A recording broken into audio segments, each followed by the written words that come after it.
안녕하십니까, 정철입니다. 4월부터는 로마서 8장 통체 암송으로 들어갑니다. 굉장히 짧아요. 이게 교재도 이게 30회로 끝납니다. 이게 그래서 매일같이 하는 거를 30회 정도를 반복해서 나가면은 틀림없이 영어로 암송할 수가 있어요. 이 성경 말씀이 66권이 있잖아요. 그렇게 표현을 하더라고요. 이 기다란 목걸이가 있는데 66개의 보석이 들어가 있는 목걸이가 있어요. 그 중에서 딱 가운데 박힌 커다란 다이아몬드 같은 것이 로마서다. 로마서가 16장인데 이 다이아몬드가 깎인 면이 16개 중에서 가장 빛나는 면이 어디냐? 그거를 8장이라고 합니다. 복음의 정수 중에서 정수다. 이 믿음의 선배들 중에서 로마서에서 믿음이 깨우침을 받은 사람들이 많아요. 예를 들면 어거스틴이라든가 마틴 루터라든가 칼빈이라든가 감리교의 창시자 웨슬리, 이런 분들이 로마서 읽다가 터졌잖아요. 아, 이것이 복음이구나. 문장이 얼마나 좋은지 영어의 그 구절구절과 복음이 뭉쳐서 진짜 아름다운 문장들을 만들어내요. 그게 로마서 8장이야. 교회에서도 그룹을 짓고 회사에서도 그룹을 짓고 가정에서도 해서 서로 암송을 점검해주고 또 쓴 거를 카톡으로 해서 공유하고, 이거 이렇게 해서 한번 해보세요. 해보시면은 영어도 트이고 복음도 짱 하고 터지고 굉장한 겁니다. 자, 그럼 정철의 로마서 8장 영어로 통독 암송 자세한 내용을 함께 살펴볼까요?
Genesis 37.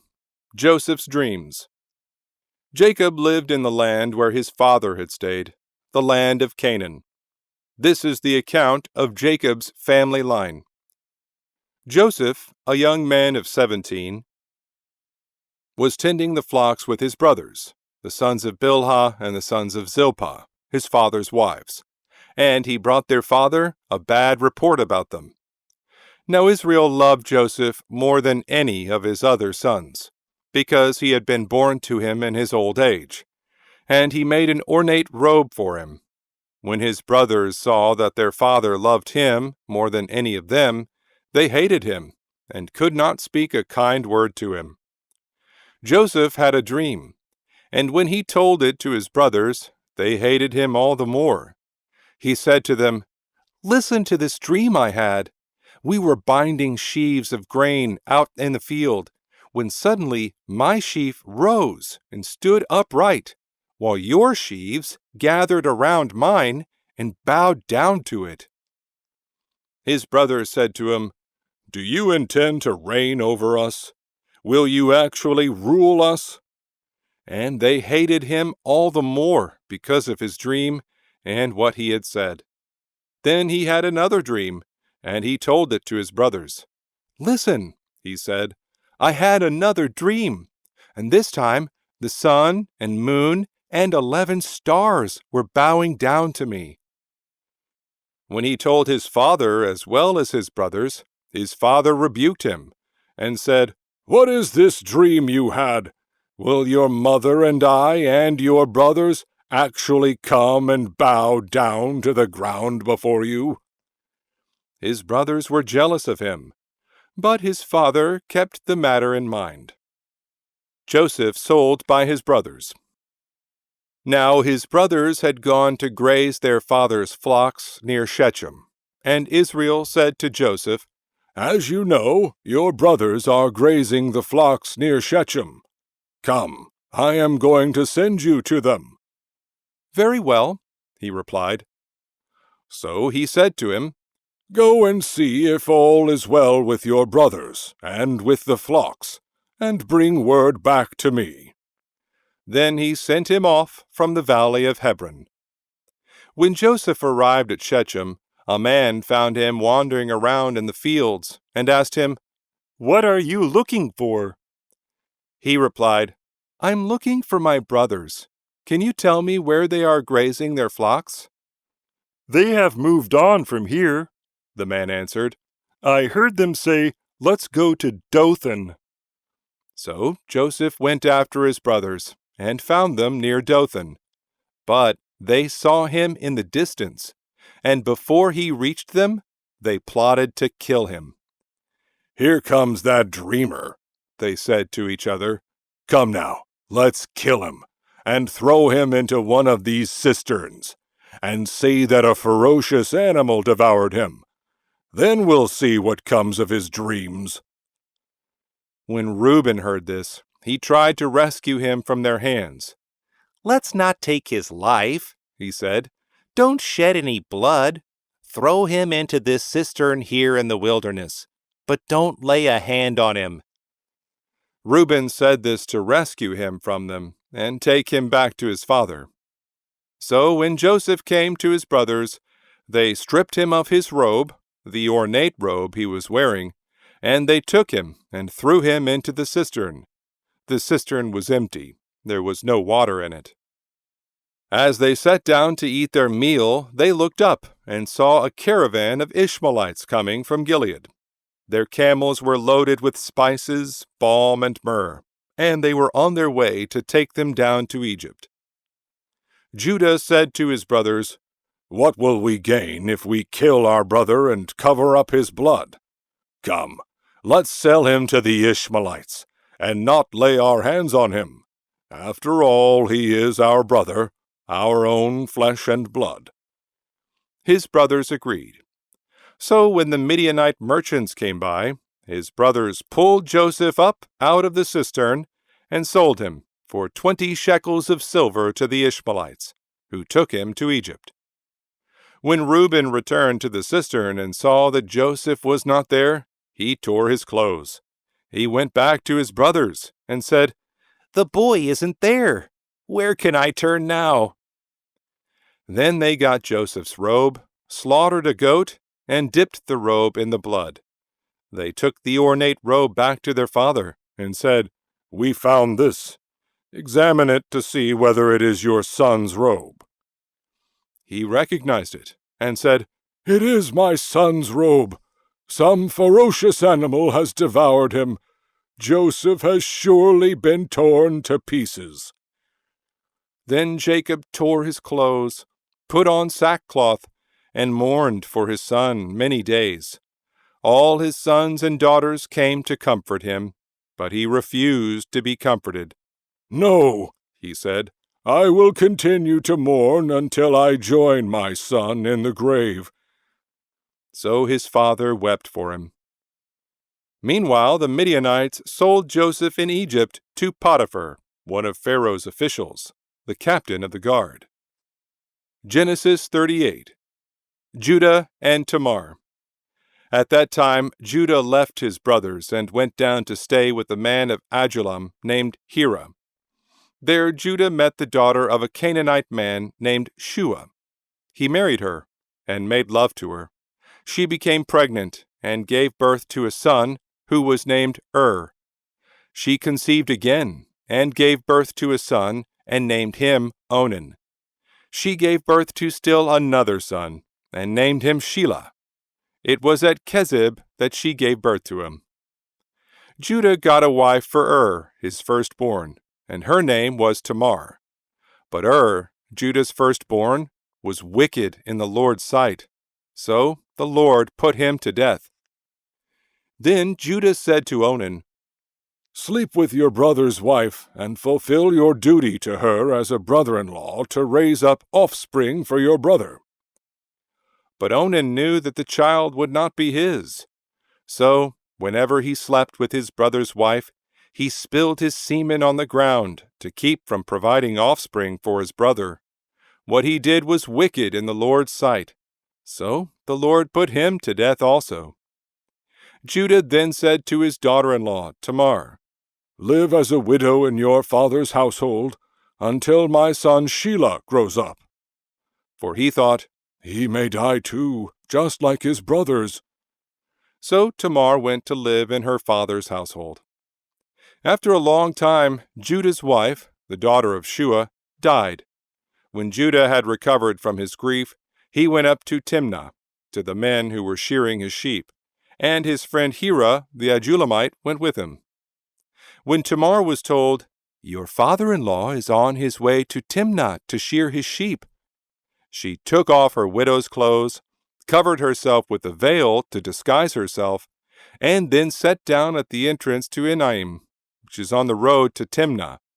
For she saw that, though Shelah had now grown up, she had not been given to him as his wife. When Judah saw her, he thought she was a prostitute, for she had covered her face. Not realizing that she was his daughter-in-law, he went over to her by the roadside and said, Come now, let me sleep with you. And what will you give me to sleep with you? She asked. I'll send you a young goat from my flock, he said. Will you give me something as a pledge until you send it? She asked. He said, What pledge should I give you? Your seal and its cord and the staff in your hand, she answered. So he gave them to her and slept with her, and she became pregnant by him. After she left, she took off her veil and put on her widow's clothes again. Meanwhile, Judah sent the young goat by his friend the Adullamite in order to get his pledge back from the woman. But he did not find her. He asked the men who lived there, Where is the shrine prostitute who was beside the road at Enaim? There hasn't been any shrine prostitute here, they said. So he went back to Judah and said, I didn't find her. Besides, the men who lived there said, There hasn't been any shrine prostitute here. Then Judah said, Let her keep what she has, or we will become a laughingstock. After all, I did send her this young goat, but you didn't find her. About 3 months later, Judah was told, Your daughter-in-law Tamar is guilty of prostitution, and as a result, she is now pregnant. Judah said, Bring her out and have her burned to death. As she was being brought out, she sent a message to her father-in-law. I am pregnant by the man who owns these, she said. And she added, See if you recognize whose seal and cord and staff these are. Judah recognized them and said, She is more righteous than I, since I wouldn't give her to my son Shelah. And he did not sleep with her again. When the time came for her to give birth, there were twin boys in her womb. As she was giving birth, one of them put out his hand. So the midwife took a scarlet thread and tied it on his wrist, and said, This one came out first. But when he drew back his hand, his brother came out, and she said, So this is how you have broken out. And he was named Perez. Then his brother, who had the scarlet thread on his wrist, came out, and he was named Zerah. Genesis 39. Joseph and Potiphar's wife. Now Joseph had been taken down to Egypt. Potiphar, an Egyptian who was one of Pharaoh's officials, the captain of the guard, bought him from the Ishmaelites who had taken him there. The Lord was with Joseph so that he prospered, and he lived in the house of his Egyptian master. When his master saw that the Lord was with him, and that the Lord gave him success in everything he did, Joseph found favor in his eyes, and became his attendant. Potiphar put him in charge of his household, and he entrusted to his care everything he owned. From the time he put him in charge of his household, and of all that he owned, the Lord blessed the household of the Egyptian because of Joseph. The blessing of the Lord was on everything Potiphar had, both in the house and in the field. So Potiphar left everything he had in Joseph's care. With Joseph in charge, he did not concern himself with anything except the food he ate. Now Joseph was well built and handsome, and after a while his master's wife took notice of Joseph and said, "Come to bed with me." But he refused. "With me in charge," he told her, "my master does not concern himself with anything in the house. Everything he owns, he has entrusted to my care. No one is greater in this house than I am. My master has withheld nothing from me except you, because you are his wife.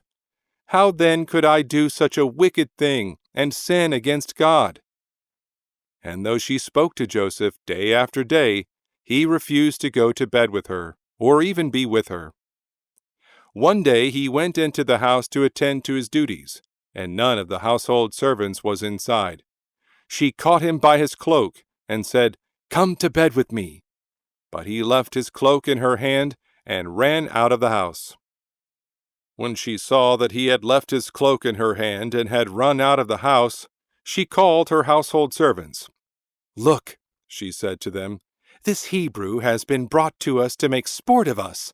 He came in here to sleep with me, but I screamed.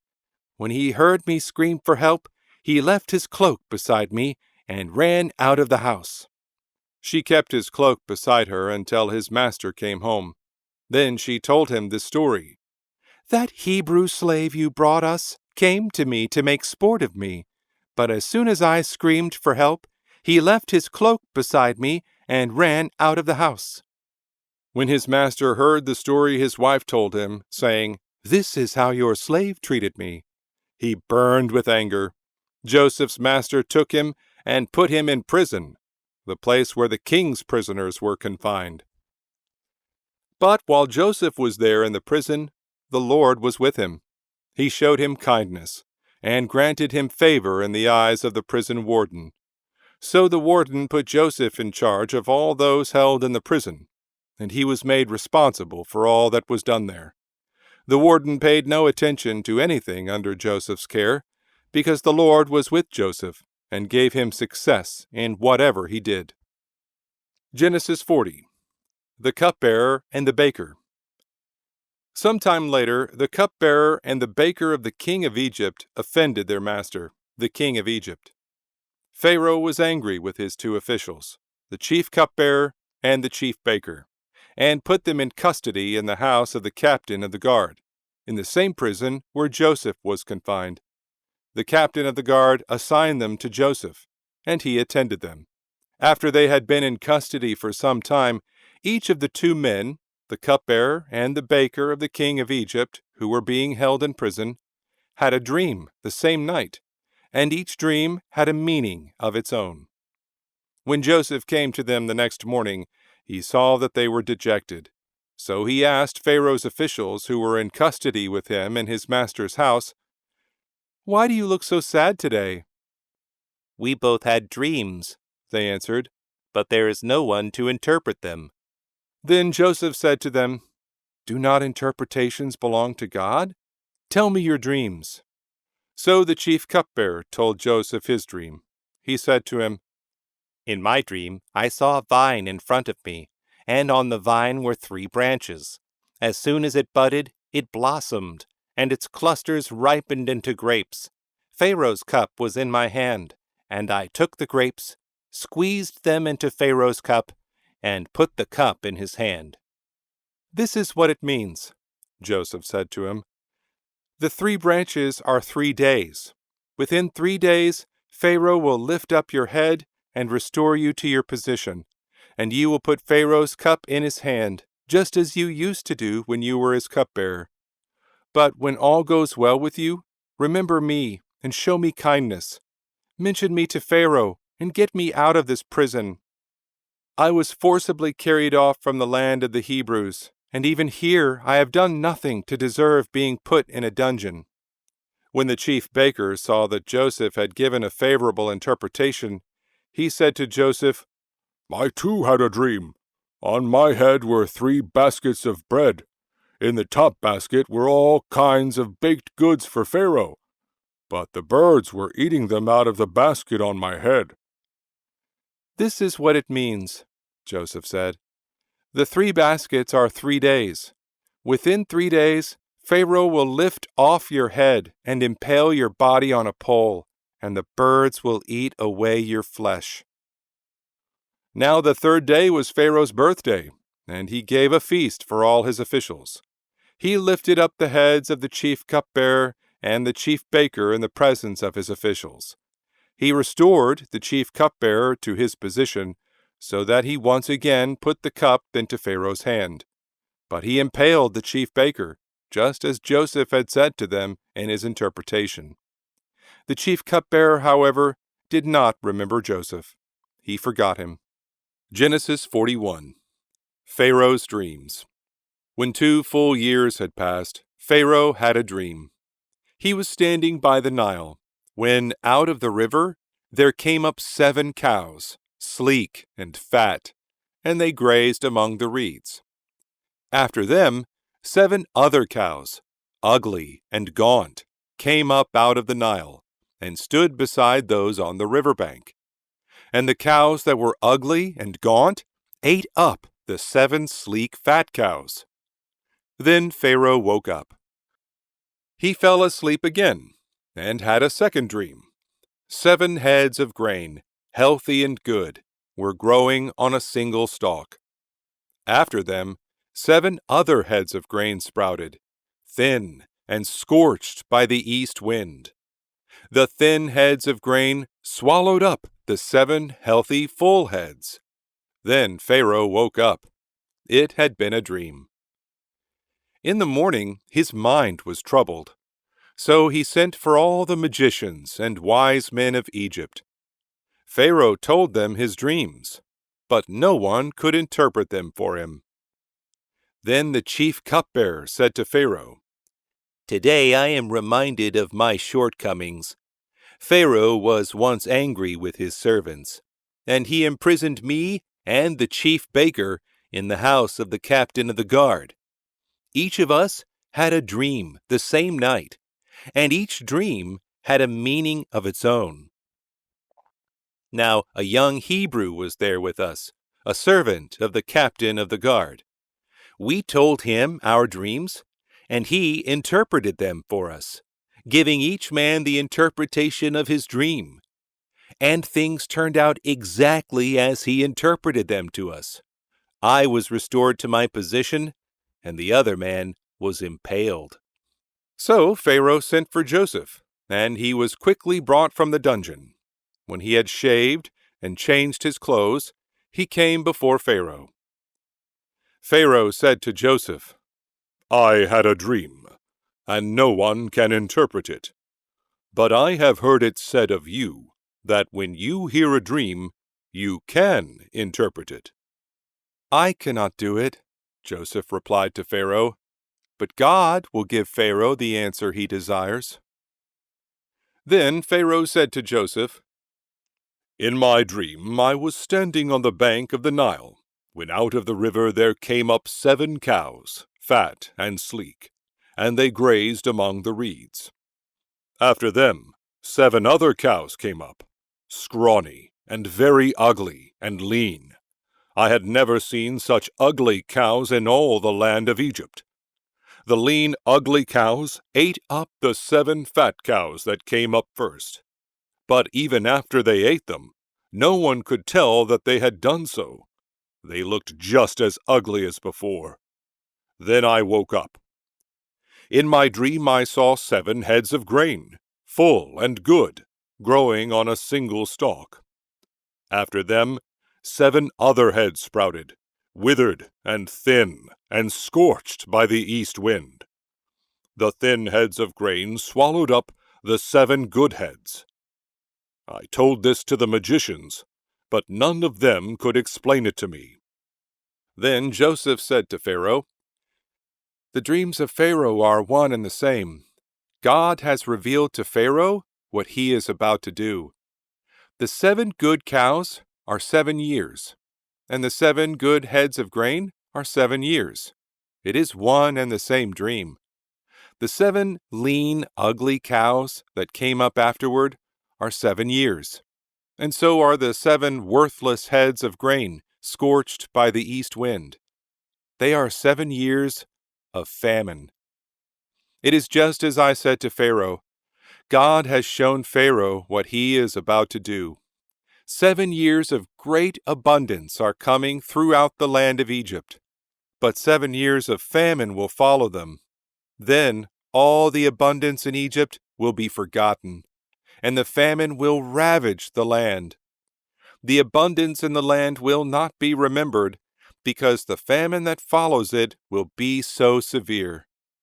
The reason the dream was given to Pharaoh in 2 forms is that the matter has been firmly decided by God, and God will do it soon. And now, let Pharaoh look for a discerning and wise man, and put him in charge of the land of Egypt.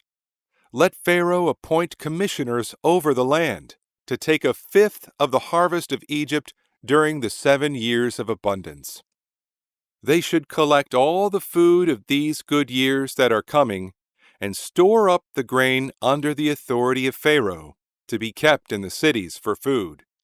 This food should be held in reserve for the country, to be used during the 7 years of famine that will come upon Egypt, so that the country may not be ruined by the famine.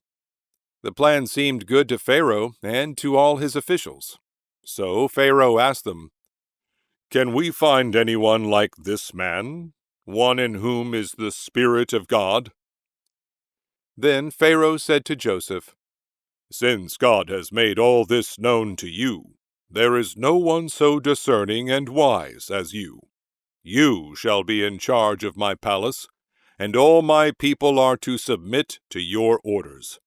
Only with respect to the throne will I be greater than you.